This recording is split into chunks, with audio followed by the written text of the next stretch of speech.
I'm Dan Smolen. I built a successful executive career in marketing and communications before becoming a top headhunter and founding my own executive search firm. Now get this, every day, mainstream media runs stories in which old school bosses and thought leaders frame your work and workplace issues in ways that are often divisive and unmeaningful. And that's just crazy. The time has come for you to answer the question, what's your work fit, so that your work and career fit who you are, how you want to live, and what you want your lasting contributions to be. What's your work fit? It answers your questions and tackles the issues that keep you up at night about advancing your career in this time of workplace revolution. So let's get started.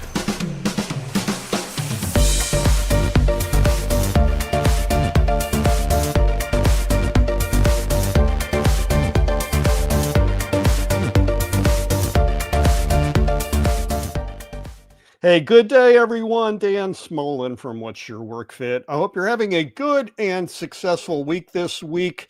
Welcome to December. We're almost through 2025. I know a lot of you are counting down the days. Let's get right to it. If you are new to the What's Your Work Fit experience, I encourage you to engage with us on the platforms that we use to distribute our live show and also host our previous episodes and clips. We're on LinkedIn Live. You can hit that blue follow oval.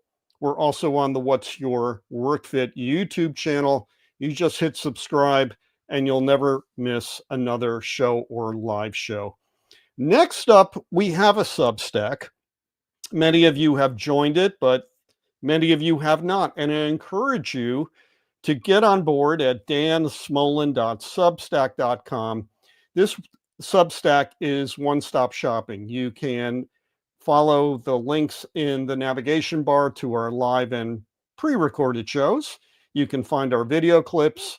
You can also listen to our audio podcast and, of course, read up all our articles in the archive section. It's free. I don't intend to charge a premium for it. And that's because so many of you are using Substack right now and money's tight, and I understand. One last thing, if you haven't done so already, please tell 5 friends to subscribe to What's Your Work Fit on the platform or platforms of their choice. We're building a community here one by one. We are not paying to generate promotions. So that's where we're about. And I thank you for being a part of the What's Your Work Fit community.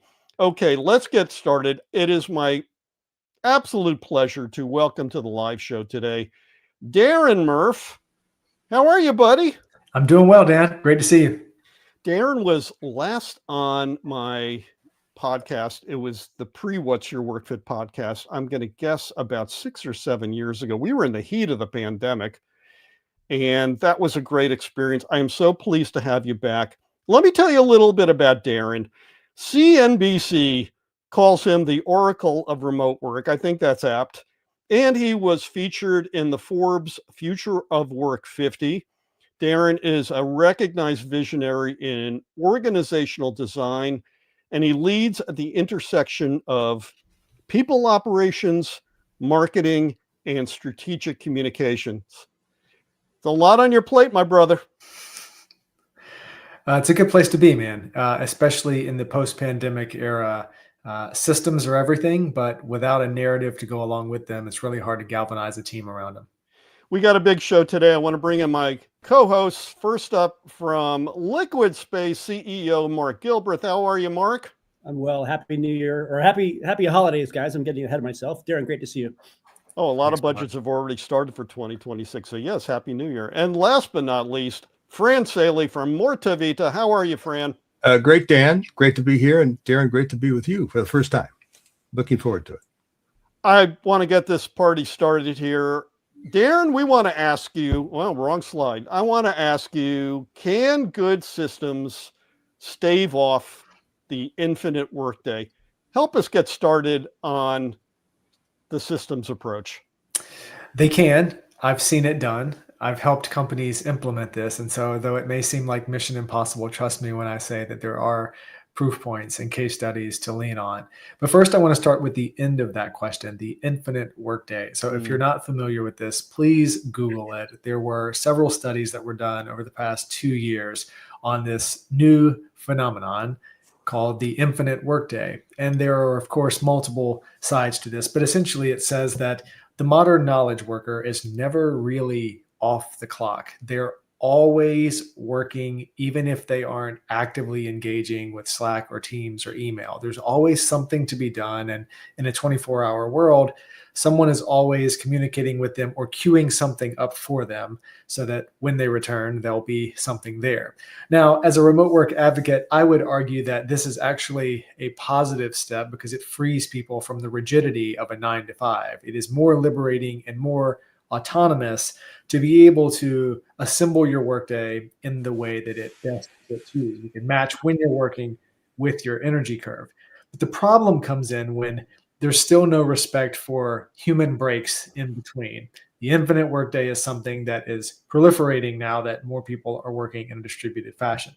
Now, to directly answer the questions, yes, good systems can solve this.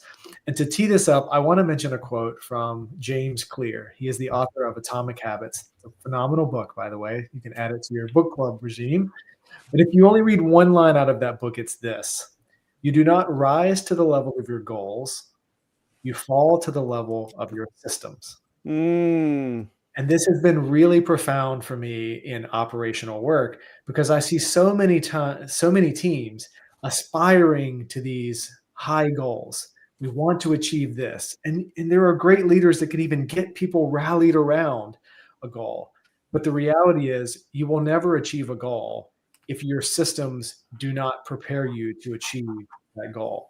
So what I do in my work is I go deep in organizational infrastructure, organizational design, organizational health, and I take a look at the digital systems that people are using, as well as the cultural agreements, many of which are tacit, and the alignment around how do we actually work together. And if you solve those two things, you can put a system in place that can actually give you some breathing room and some margin and stave off the infinite workday.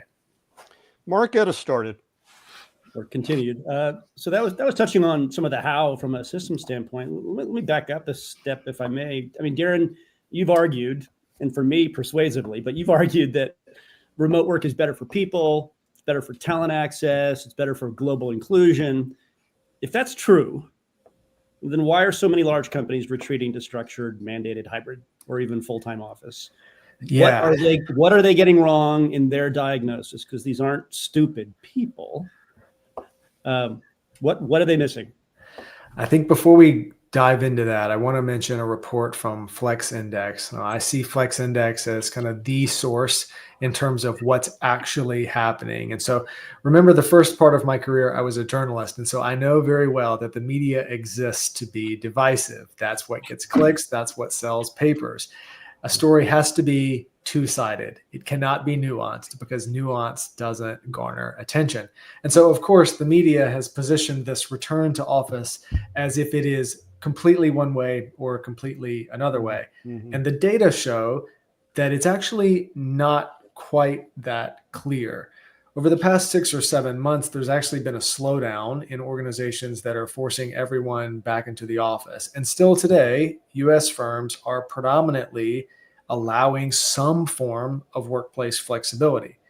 So to take into context the media narratives, most of these are organizations that are absolutely enormous, 25,000 people or more.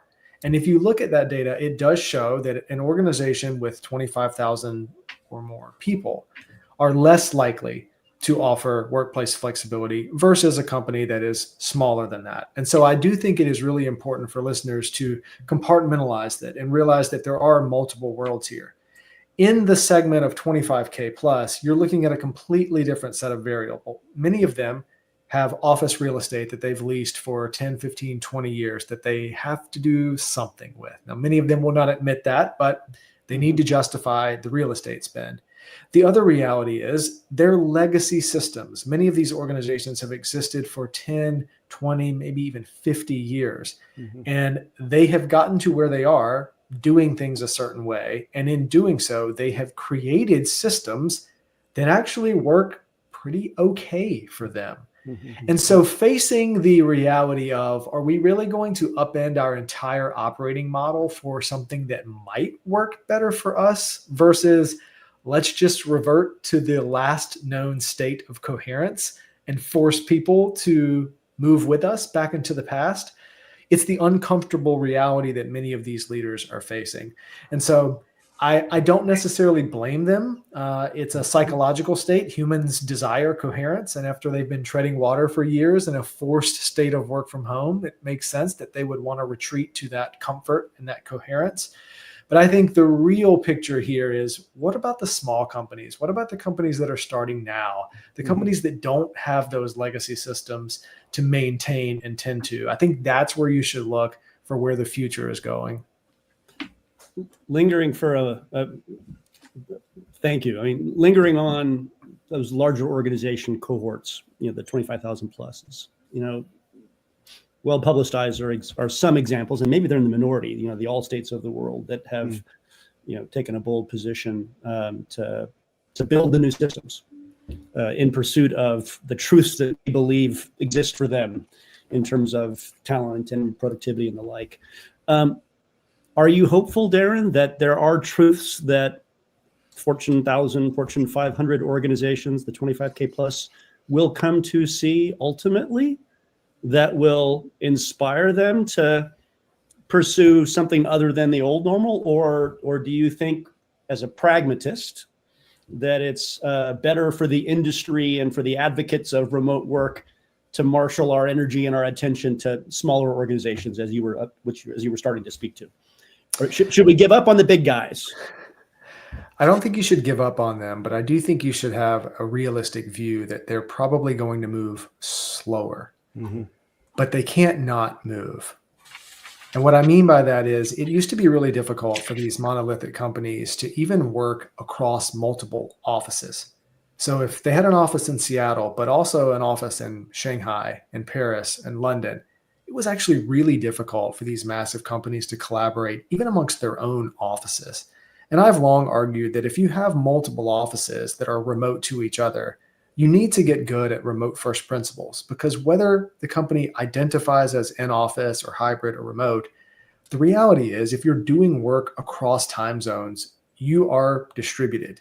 Ignoring it is not going to solve your problems, and it's not going to help you build better systems.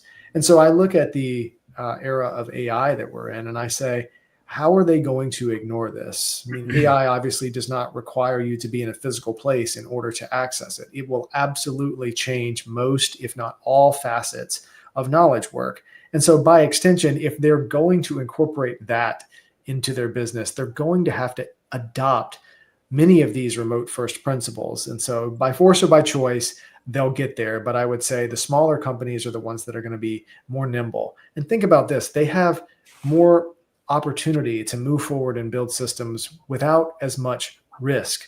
If they have never invested $10 million in a building, then they're much more free to say, let's look at project management tools like ClickUp.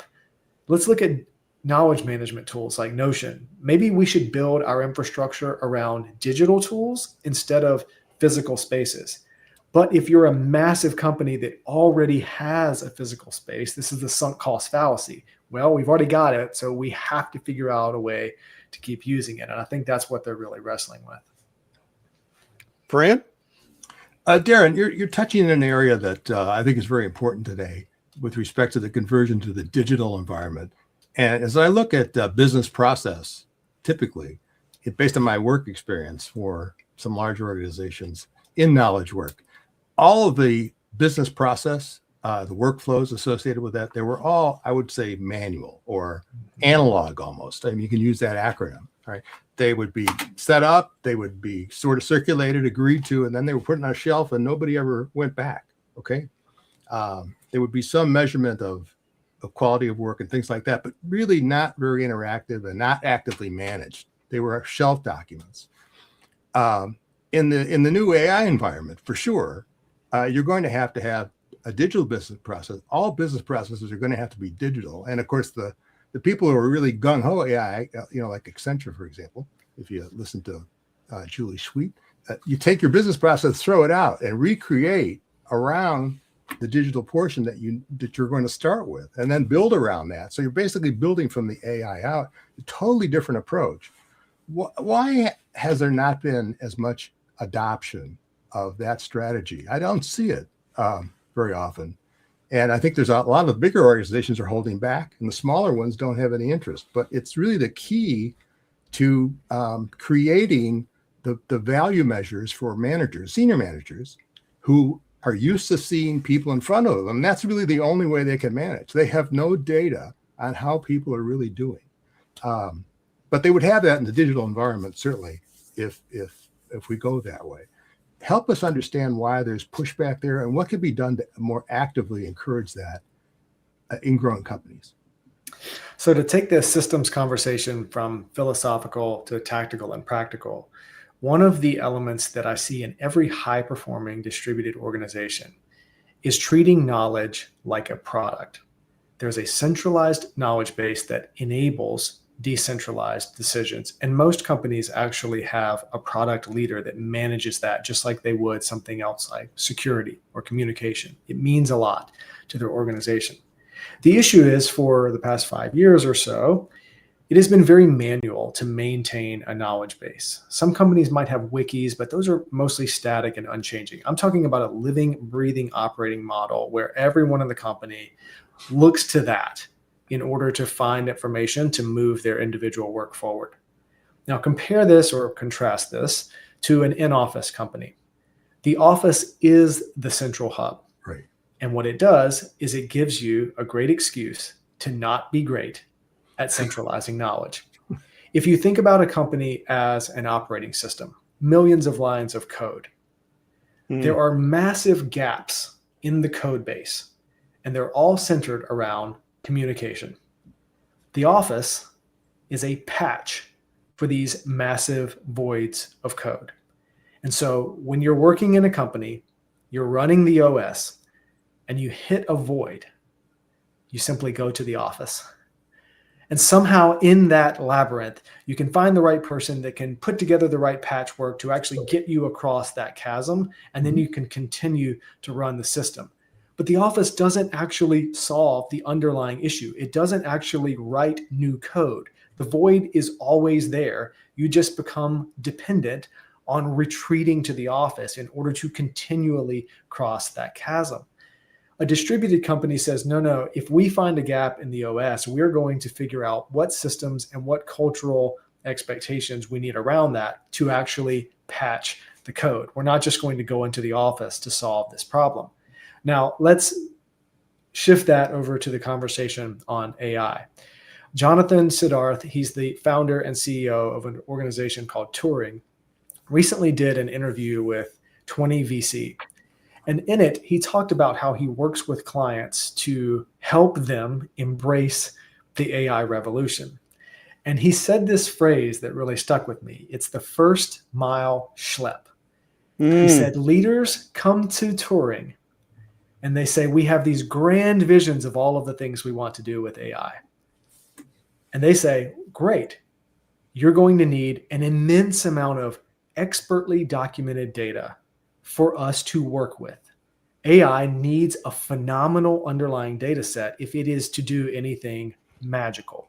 Right. And he said, what happens is they walk into most companies and they say, none of your processes are documented. There is no standardized project management tool, even across your functions.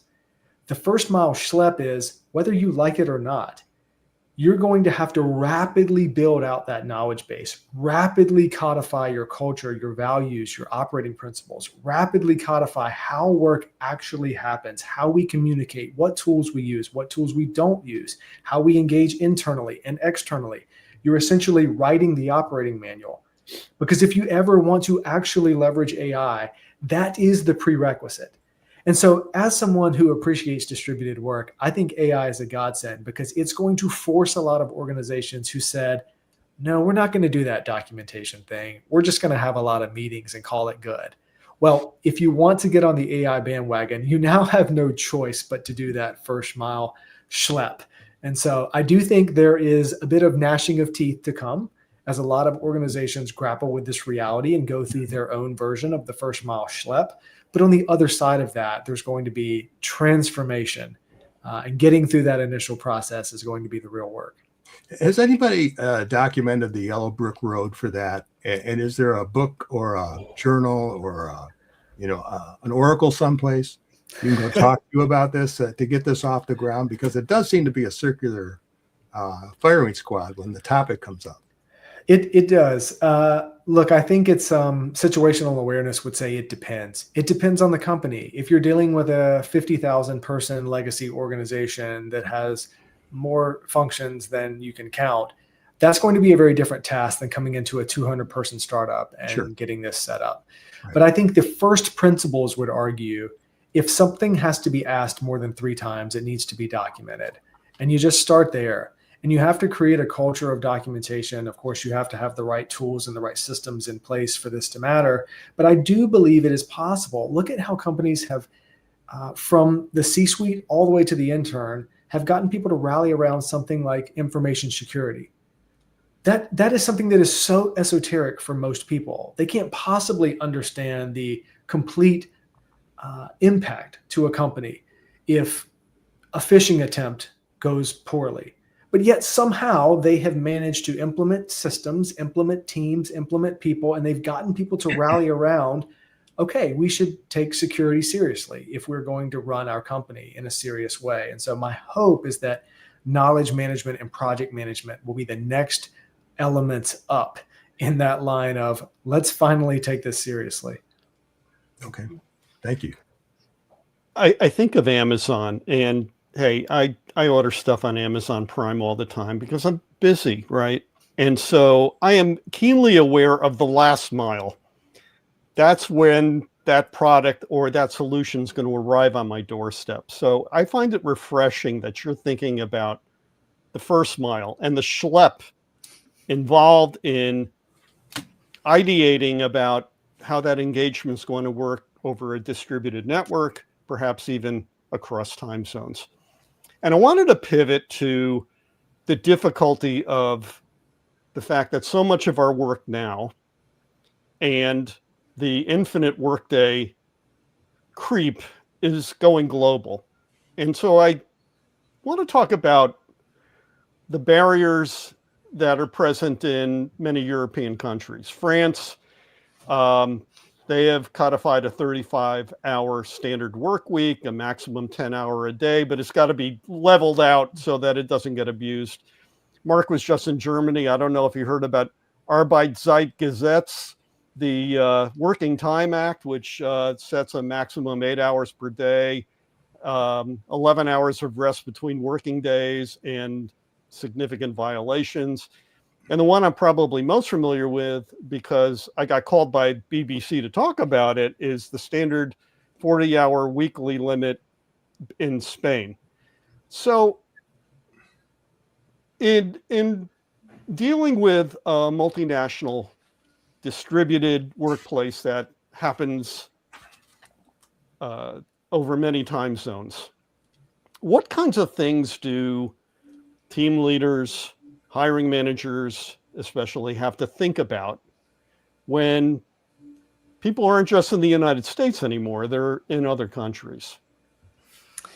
Yeah, the more global you go, the more variables you have to take in place. And look, when I look at this chart, I see well-intentioned efforts here to manage the sprawl. Mm-hmm. But I do think that even from a purely capitalistic lens, what you're going to find is that the companies who figure out efficiency are going to win. Mm-hmm. And the good news is efficiencies can be good for the company as well as the individual. And I've worked with some clients and I just ask them simply, do you know where all of your time is going?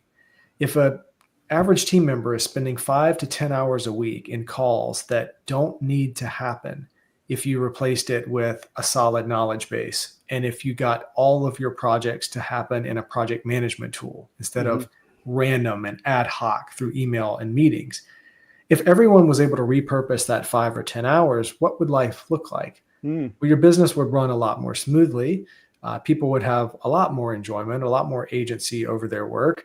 It's a win-win. The organization would win and the person would win. And I've even looked at the notion of profit sharing. This is a tale as old as time. This is a great way to incentivize a certain type of activity in business. Yeah. And I look at the AI revolution and I wonder, why aren't companies running profit sharing with AI? I see a lot of leaders demanding that their employees use AI and become more efficient, but to what end? To still work 40 hours, but more efficiently? What incentive is that? I would look at profit sharing and say, hey, if someone in my organization could create a replicatable, templatizable way to use AI to save us 10, 20, 30% on a task that all of us do, there should be some amount of sharing there. Charlie Munger famously stated, if you show me the incentive, I'll show you the outcome. And I think right now, companies haven't quite caught up to what should we be incentivizing. And so I do think that there's a bit of AI is happening faster than these large organizations can ingest it or understand how to incentivize it. Money reward, and I know this from being a recruiter for 20 years, is probably the strongest motivator we have, even for people not in sales. So I like this idea of profit sharing because it will motivate people to get to the soundest, most mutually beneficial outcomes, right? Yeah, absolutely. And you can't pit employees and employers against each other long-term and build healthy, sustainable companies. And there is something in the water right now where employers feel like they hold a lot of the cards. Maybe the job market isn't quite what it used to be, but that's no way to build a long-term healthy organization. And so for leaders that are taking that approach, I think it will prove to be short-sighted. When you're going through a revolution like this, you really do need everyone on board, and forcing them to get on board is not likely to create a talent base that sticks in your company, comprised of the type of people you actually want sticking around long-term. And I want to follow up just briefly on what you just said, because being a former recruiter, I was often placed in the situation of replacing really good people, when in fact the company probably should have done a better job of figuring out how do we extend out that lifetime value of that hire. How does all of this play into creating longer tenures in a company? It's so interesting that you say this. So I've actually been doing a bit of research and writing on all of this going the opposite way, which is fractional and portfolio careers. And what I'm seeing, especially from the younger generations, is they've watched what has happened in kind of the conventional corporate track. And it's not what it used to be. It used to be smart money to hitch your career wagon to one prominent logo and do whatever it takes to stay there for 20 or 30 years. Now, for the most part, it doesn't matter what you do. You will absolutely not be there for 20 or 30 years. I saw this meme going around, I think it was the American Express CEO. If they looked at his LinkedIn profile, and I think he started as something like an intern and became a CEO. And the quote was, "Oh, this is the last of its kind. This person, this is the last generation that will ever see something like this." And if you look at the data, it says that people are changing jobs every 2 to 4 years, especially in tech, it's even higher. And so I say, instead of looking at that data and then doing nothing with it, what if leaders look at it and say, well, this is the reality we're facing. How do we make it the best we can for the 2 to 4 years that we have this person? Treat it more like a mission. And it's going to require a complete rethinking of talent mobility and how we hire people. It's going to look a lot different when you're hiring someone to come in for a fourth of their time or a third of their time. But I think AI is going to be a catalyst for this. It's going to help align people with skills-based hiring. Organizations are going to say, we need this skill for this amount of time to achieve this thing. And for people that want more agency, want more autonomy, they want a more dynamic career, I think we're probably still a long ways out from this happening in mass. But for smaller organizations, what an amazing arbitrage to get access to phenomenal talent. And it works on the other end too, not just with younger workers. There are so many people I know in their 50s, 60s, and beyond that have opted out of the workforce because they're in a place in life where they have something to contribute and they have decades of amazing knowledge and experience, but they're not going to work 40 hours a week. They're not going to go take on a full-time job. They have to spend time with the grandkids. And so there's this mismatch of, well, we have these people that are sitting on the sidelines because we can't get our systems and hiring systems evolved fast enough to figure out how to plug them in a meaningful way. But I am optimistic that this will happen. And in my case, I am fractional. I'm producing a podcast. I'm also co-owner of a vintage clothing pop-up store, which gets merchandised every weekend. So thanks for that. Mark? All right, counselor, you have successfully prosecuted the case for remote work and the systems that are needed for it to be able to thrive. Let me ask you the flip side. When does gathering matter? Not out of obligation or mandate, but out of possibility. And in your philosophy or in your guidance to companies, is there a formula for when teams should come together? Not for supervision, but for creativity or for trust, for serendipity. And yeah. It's a beautiful question. The highest performing, healthiest distributed companies all have ironclad in-person strategies. I have not seen a healthy distributed company completely shun in-person gatherings. And I know this sounds paradoxical, and it's why I'm glad that you brought it up. But if you're a distributed company or even a hybrid company, I actually think that increases your burden of responsibility to take in-person seriously. Why is that? It's because distributed is your default. And so in-person, by its very nature, is going to become novel. Humans love novelty, but it's also very precious. And you have to be very thoughtful about how you serve novelty up to people in your organizations. Again, I think this goes back to it depends on the organization, but I think a rough rule of thumb here is try to get the whole company together once a year. And for smaller teams, every other biannually or every quarter, if you're able to afford it. But then the second part of that is, well, what do we do with our time together? And this is where I think even the companies who have put resource into getting people together, a lot of times what they get wrong is, well, what do we do with the time once they're together? One of my friends, Chase Warrington, he's the head of operations at Doist. He has a phenomenal structure that he calls the 50-30-20. Roughly 50% of the time should be completely unplanned for humans to be humans. 30% of the time should be intentionally curated experiences together. Think about cooking together or bowling together. And then 20% of the time should be really intentionally designed deep strategy work together as a team. Not necessarily work that you couldn't do over Zoom or Teams, but work that just feels really good to sink your teeth into when you have everybody together. Most companies do this the opposite. At best, they leave 20% of the time as margin. And what happens with that is people go to these offsites and they come back completely drained, completely exhausted, and not really looking forward to going to the next one. That's unfortunate. That's not what you want. When you're spending a lot of money to get people together, it should feel like it should be an energizing experience. And I'll close with this. I think if you're looking for, well, how should I treat in-person in my organization? Treat it through the lens of hospitality. Some of the best organizations have a team around this, and they will actually send out RSVPs to their employees as if it were a wedding, something to get excited about. Reserve your ticket. Here's the programming. This is what you can expect. This is what the weather's going to be. Here's what you should bring to have a great time. Those are the kinds of moments when you're in a company, you say, wow, we all work thousands of miles apart, but I really feel connected to this.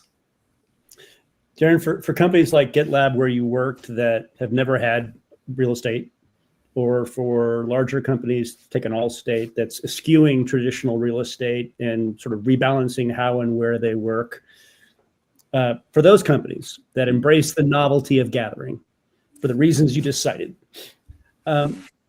how do we give those people, those companies, whether it's at the individual level or at the team organizer level, how do we give them the agency and the mechanisms to find the places for that novelty? What does that fabric or operating system look like? What is the place where you gather if you've been as bold as GitLab has been in their path? For this one, I would actually advise don't overthink it. So how do you make decisions in business? You give leaders a budget and you tell them to do well with that budget, and then you judge them accordingly. And I think for gatherings, it should really be the same way. Some teams that are really small but tightly connected, maybe 5 or 10 people, are going to spend their gathering budget in a very different way than a 1,000 person sales team. They're going to need completely different spaces. The amount of cities they can go to changes drastically. And what you do when you're actually together is going to change drastically. So I would say give people a budget and let them manage it in the way that would help them achieve their results. Don't try to micromanage it too much, but also have someone in the group that has actually done this before, whether it's somebody that previously worked in hospitality or someone that has worked with rental spaces and curating programming.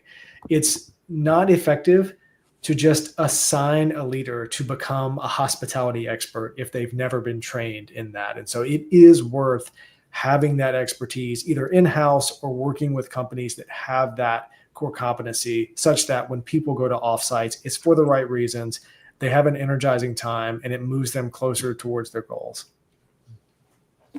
Brian?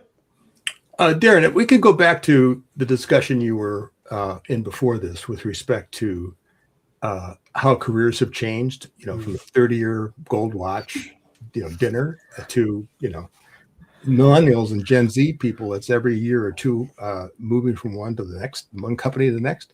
And my son has actually done that successfully for the last several years. But I was under the impression that the distributed portfolio career concept was now being extended even further into a fractional person involvement, so that a person with specific key skills would not work for one employer. He would work for, she would work for 3 or 4 employers doing the same kinds of work at a very, very high level. So their fractional time is distributed among clients that need that skill for as long as they need it, and then they move away. It's not like you're not, there's no unemployment situation, there's no contract for employment. It's employment at will, but it's allowing the specialists really to move forward and redesign their career around the technical skill that they have and market it. And there may be a mechanism to do that. How is that going to affect the labor market if we actually get into that position with a number of firms? It's something that I'm actually doing right now. And so I'm working with a couple of companies actually that they need something very specific, but in no way would it take up my entire day. Right. Mm-hmm. There'd be a lot of empty idle time if I said, hey, you have 40 hours of time for me this week. They don't need that, and I don't want to do that. And so we stay focused, and that is very empowering because now the company has access to just the fraction that they need, and I'm able to give them a very efficient, direct version of me. Now, what happens in mass to the labor market? I think the true answer is I don't know, but the good news is I don't think it's going to happen overnight. Right. It's not like we're just going to replace full-time employment overnight. Right. This is going to happen so slowly that the market is going to have time to adapt.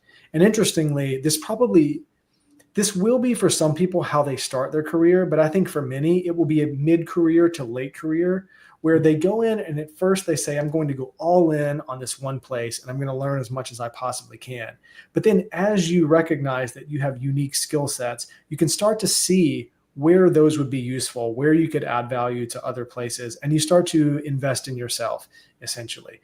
Currently, it's essentially on the person to be able to make this work for them. However, there are some startups that are building platforms that essentially help people manage this. Think about it as Quicken, but for your own person and how you fractionalize your time. And so technology, like anything else, will help people solve this. What I'm concerned about is, will the conventional education system tee people up and get people ready for this? Or do they continue to essentially crank out people who are tailor-made to be compliant and fit in these boxes called corporate roles. That I don't know. But I do think there is a hunger at the younger level. There's a recognition that things are shifting, things are changing. I have permission now to challenge the status quo. And I think that's going to be good and healthy for how people are able to add value and contribute to the world in more dynamic ways. Yeah, it makes sense. And I like the idea of sort of in and out of that concept during a career. Actually, it may have some very valuable attributes for both for organizations and for people. I mean, that makes a lot of sense. I mean, it's not a binary solution here. It's not this or this. It's no. And this is where I try to take the conversation. I mentioned this earlier. It's so easy for the media to divide this as a binary conversation, but it's right. much more nuanced. And that's why I say when I advocate for distributed work, I'm not advocating it for it to take the place of something. Mm-hmm. It's just finally another option for people who want to work differently. And I think we should look at fractional and portfolio careers the same way. Nothing against going in and working full-time somewhere. Nothing against taking a hard line and saying, I'm only working part-time. Maybe you're a working parent. But now there could be another option for people that want to do things differently. And I think where the AI lens comes in here, that interview I mentioned with the CEO of Turing, he said, think about it right now. I can run one company. I'm a CEO of one company. And Elon Musk was wired in a certain way that maybe he could be the CEO of 5 or 6 people. But when we reach AGI, when AI truly can assist me in a meaningful way, why couldn't I run 100 companies? Mm-hmm. And it really gets you thinking that, of course, the 100 is an intentional push out into the future to force your mind to envision something that it's not going to be comfortable envisioning right now. Right. But when you pair that mentality with this fractional career, you can start to see, okay, this is what change looks like. This is what building different systems is going to look like. Why build the systems just to say that you did the same thing a different way? You build the system so that you can do a fundamentally different thing. So the key factor that you think the United States is going to be able to figure out national health care by that time? I mean, could you imagine doing this without that? I mean, I have no idea. Thankfully, there are people that are closer to those halls than I that will be able to ask those questions. Okay. Took us right to the third rail, Fran. Well, I mean, if you have a fractional engagement like that, how do you get your health care? I mean, that's a discussion about portabilized benefits that no one is really able to discuss right now. You brought up something, Darren, which is so near and dear to my heart, and that is, like you, I started as a journalist, and in many respects, I consider myself still a journalist. Mm-hmm. And the reason I do is because mainstream media takes a very bimodal approach or oppositional approach to any topic. And I know that because many years ago, I was a booker on a talk show. I was a segment producer and a booker, and you had to find guests who were spicy enough to keep the eyeballs and the earbuds attuned. Unfortunately, that's done a great disservice to workplace thinking. And I got slammed with that over Thanksgiving, why can't we get people back to the office? And I'm like, wait a minute. That's not the issue here. And like you, Darren, I said, what we're trying to do is create more possibilities so that people can be successful and live their work fit, right? Mm-hmm. So that kind of tees up, the work fit part of it kind of tees up a question that our friend Rob Longley brings up, which is we tend to look at remote work from a company employee perspective rather than a community perspective. Rob sees remote work as a way to bring life back to rural communities. What are your thoughts? Now, I know you don't live in a big city area. You're in probably a less populated part of North Carolina. And I'm sure you have thoughts on this. What does all of this do to the revitalization of place? Yeah, it's a great question, Rob. I'm a testimony to this. I live 2.5 hours drive one way from a major international airport and have for the past 10 years. The community that I live in is very meaningful to me. I'm close to family. I cannot imagine how many incredible moments and memories I would have missed out on if I had acquiesced and allowed an HR department to tell me what city I was going to uproot my life and move to. It would have been such a drastically different life. And I recognize that privilege. And it's part of why I am an advocate for dispersing opportunity as broadly as we can. I think it's a huge catalyst for revitalizing rural communities. The only question is, will enough organizations support it? But I think smaller organizations will, because it's simply more efficient. It's more, there's more cost savings involved. And so for every major, huge organization that you see taking someone out of a rural community and putting them back into a major metropolitan area that they didn't choose, there's going to be many, many more startups and small and mid-sized companies that say, no, we're going to do things differently. You can stay right where you are. We're going to build the right system so that you can contribute in the place that matters to you. And as Mark just pointed out, LiquidSpace's company is headquartered in a town of 3,800 people, 2.5 hours to the Boise airport. So let's take this a step further and ask you how the work fit extends to you as a dad. And what does it mean to be able to be an intentional part of your son's life? I love this question. And I think for context, what happened before I was a dad? So before I was a dad, I used the absence of a commute to earn a Guinness World Record. And so for every 2 hours that most people spent commuting, I worked. And now I have a Guinness World Record, just behind my head here for those that are watching, as the planet's most prolific professional blogger. You can look this up. It was in my journalism days. People say, how did you achieve that record? And I'll coyly say, well, I didn't commute. Yeah. Think about how much of your life is wasted by commuting and being in these mindless conversations around the water cooler. Now, some of them have value. I'm not saying that none of them have value, but the ratio is absurd. Now, fast forward to being a dad, being able to work from home or in a place that matters to me enables me to correctly prioritize my purpose portfolio. My professional endeavors are a meaningful part of the assortment of assets that make up who I am, but it is not the primary asset. I mean, think about how you would manage a stock portfolio. If you're overweight in something, any financial advisor is going to say, hey, you should be aware of this. There's a huge amount of risk in being massively overweight in one asset.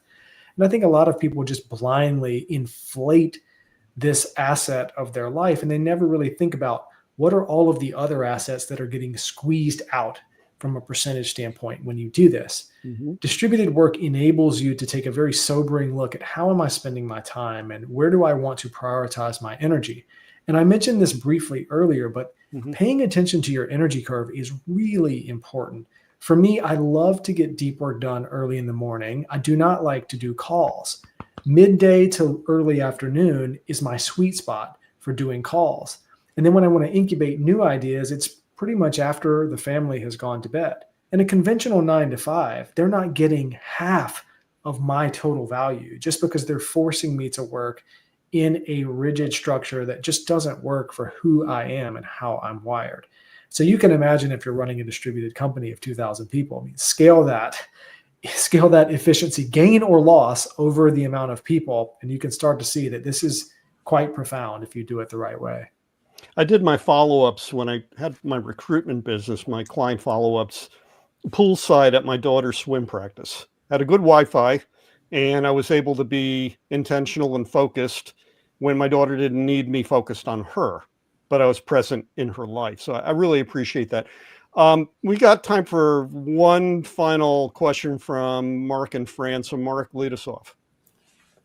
Maybe rather than a question, I think the two of you have just inspired a confession on my part. I think all four of us are longtime practitioners of remote or distributed work, but you know, Darren and Dan, the confession you just sort of elicited from me is, I think I long, and this also goes to systems that are needed to effectively manage that portfolio of priorities, as you said, Darren. I think I long told myself and maybe deluded myself that, hey, I'm attentive to my son and my daughter, now 19 and 24, but I'm present. I'm not traveling as much. I'm present. But on reflection and with debriefs from them around holiday tables, I've had to reconcile a fair bit of the reality that they lived when they saw me, yes, in the house, but they were even more exposed to the stresses or the tensions that I was having, or how I didn't. I was telling myself, oh, I'm here and I'm present, not at a swim practice, but I'm here and I'm present. They can see me. But in reality, it might have been healthier for them if they had not been able to see me, because when they tried to engage or interact, what they didn't get was a present father. They got somebody, locked into the mode of work intensity. And so I guess I'd say my takeaway from that is, in that operating system and in those systems that are oh so vital for a happy, healthy life and a happy, healthy family, you've got to also include how you handle the interface between work and life. I don't know if you concur or not, Darren, but anyway, there's my confession. That's well said. Yeah, just being present doesn't necessarily mean that you're engaged. No confessions from me, but a quick question. Totally. Yeah. Darren, if you put yourself in mid-year 2030, oh boy, how would you describe, there's so much uncertainty about every aspect of the workplace and real estate, but how would you describe the workplace in 2030 compared to where we are today? What do you think is going to happen in the major segments of interest? AI, distributed workplaces, RTO, all those things that are currently on the table. How would they change in your mind by then? I would guess that it's going to be a bit K-shaped. Some things are going to get markedly worse, and some things are going to get unbelievably better. And I think hopeful. Yeah. And I would say it's the organizations that are doubling down on the proverbial fax machine. It's going to be a tough next 5 years for them, because you think about when AI makes it possible for you to work for multiple companies at a time, it makes it possible for you to learn and upskill yourself with a rate of change that we've never seen. And if we're being honest, every company at scale is a distributed company, and the smart ones are going to lean into that, not away from that. I think if you fast forward 5 years, we're going to be a more distributed world, not a more centralized world on the whole. But for the companies that lean away from progress, it's going to be tough. And you can look back in history and see the slow declines of companies that you would say, never in this world. I mean, we have BlackBerry, we have Kodak. I mean, the list goes on and on, on and on and on. Like, never in this world would you have imagined that they would erode, but it is possible. It has happened. And for organizations that lean into the future and say, yes, it's going to take some effort, but we're going to spend effort forcing people back into the past, or we're going to spend effort listening to them as they help us build the future. The question just comes down to, where are you going to spend your effort? Energy will be exerted in either case. So I think that I'm quite hopeful that for organizations that say, like, we have all of this technology, we have all of these new tools, we have all of these new expectations about work at our disposal. Let's use it to build something better, more flexible, more profitable, more efficient. That is my hope for the future. And the leaders that I see coming up are willing to challenge the status quo. And that's where they're going to have their sights set on. You talk about the K-shape, and my daughter is about to leave nursing school. She's going to enter into nursing. She'll have no problem finding work for the rest of her life. But what I said to her over Thanksgiving, Darren, was, and in relation to the K-shape, I talked about the K-shaped economy. I said, Darren, advantage yourself with as much as you can learn about agentic AI and how it impacts how you're going to do your job as a nurse and how you're going to create better outcomes for people. And she was like, got it. Right. And I think that's what we have to try to achieve from an educational standpoint. Is it's one thing to teach knowledge. It's another thing to teach knowledge of how to get better outcomes. And I hope, and maybe when we bring you back next time, because there's got to be a next time, is we can talk a little bit more about things like that. Guys, we've run out of time. Darren, thank you so much. Before I get to our final question, I want to ask you where our listeners and viewers can find you on social media so that they can learn more about the work that you do, or perhaps have a conversation with you. How would they do that? Absolutely. You can find me on LinkedIn. I'm Darren Murph, and you can reach out to me at darrenmurph.com. If any of this has struck a chord and you want to build great systems, please reach out. I'd love to help. That's just wonderful. We're at our final question, gentlemen. And so I ask you, Darren, what's your work fit? What attribute, condition, experience, place, or state of mind makes the work that you do a wonderful part of your day, doing many wonderful and meaningful things, and not the all-consuming time suck of a day? What's your work fit? I'd say working with people that are like-minded and they realize that work is not the most meaningful, important thing in anyone's life. It is a meaningful component of it, but it is not the be-all, end-all. And what's interesting is when you really lean into that, it actually frees you up. It's quite liberating that you do want to go all in on the work that you do, because you recognize that it's very precious. It's taking the place of time that you could be spending in any other way. Psalm 90:12 says, teach us to number our days so that we gain a heart of wisdom. And so my work fit is I want to work with people that are numbering their days and seeking out wisdom. And when you are in that environment, it's beautiful and you can build really wonderful things. I love that. Darren, I hope you can stay in the green room a couple seconds after we finish the show with just to wrap up. Thank you, gentlemen. Great show. Everyone else, see you next week. Great show. Thank you.